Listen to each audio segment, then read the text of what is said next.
有一个人家里养了一个鹦鹉，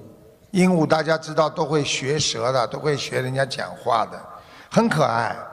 那个时候呢，有一个来访的朋友到了这个女主人的家里，这个女主人家里养了个鹦鹉，他说：“你家的鹦鹉是不是病了？因为鹦鹉老在那里咳嗽，看起来很痛苦的样子。”主人呢一听十分紧张，等客人走了之后呢，就带着鹦鹉呢去看那种兽医了。最后呢查了半天呢，这个鹦鹉很健康，一点毛病都没有。那么最后鹦鹉又是怎么会咳嗽的呢？最后才发现，它不是真正的咳嗽，而是它在学这个女主人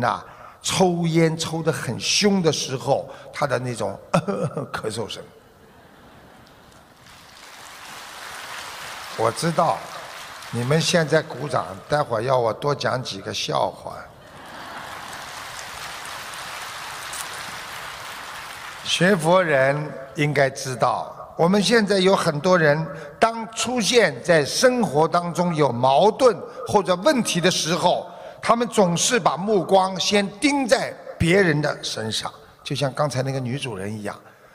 她咳嗽，她觉得都是她的问题，没想到是她自身的问题。一般的人都是指责对方的错误和过失也许真正的原因就是在自己身上，只是我们从来都以为自己不会做错事情，所以我们根本就不会觉察到自己的毛病，更不会自己去改正它。